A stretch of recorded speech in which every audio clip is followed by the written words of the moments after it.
She sits surrounded by pure gold. A woman of power, beauty and mystery. For decades she was called the Mona Lisa of Austria. But her real name was Adele Bloch-Bauer. And her portrait was stolen by the Nazis, hidden for 60 years, and finally reclaimed by one determined woman. This is the full story of Gustav Klimt's Woman in Gold. Adele Bloch-Bauer was born in 1881 into one of Vienna's wealthiest Jewish families. Intelligent, elegant and independent, she moved in the highest cultural circles of the city. She married the industrialist Ferdinand Bloch-Bauer, a sugar magnate, and together they became important patrons of the arts. Their home on Elisabethstrasse was filled with treasures.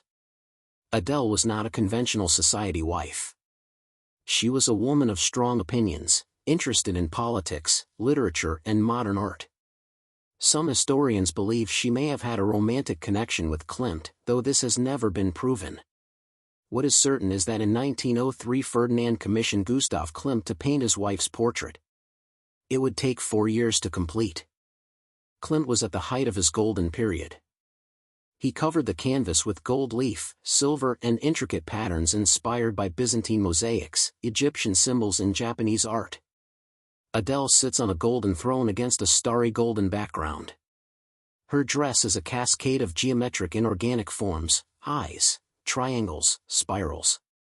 Her hands are clasped in a distinctive gesture, possibly to hide a slight deformity of one finger.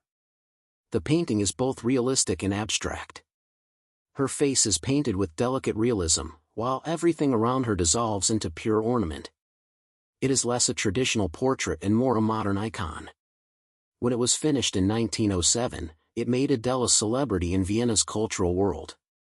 The Bloch-Bauers lived in a world of privilege and culture.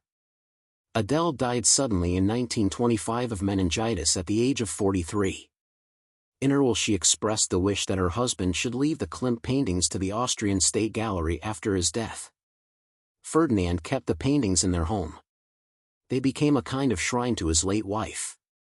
Then, in March 1938, Nazi Germany annexed Austria. The world of the Bloch-Bauers collapsed overnight. Ferdinand Bloch-Bauer fled to Switzerland. The Nazis seized everything: the sugar factory, the palace, the art collection. The Klimt paintings were taken. Adele's portrait was renamed Lady in Gold to erase her Jewish identity. It eventually ended up in the Austrian Belvedere Gallery, where it hung for decades as a national treasure.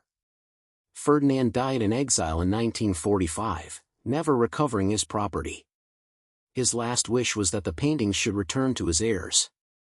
Maria Altmann was Adele's niece. She had escaped Vienna with her husband and built a new life in California. In the late 1990s an Austrian journalist uncovered documents proving the paintings had been stolen, not donated. Maria, then in her 80s, decided to fight. She hired a young lawyer, Randall Schoenberg, the grandson of the composer Arnold Schoenberg. They faced the full power of the Austrian state. The case went all the way to the United States Supreme Court.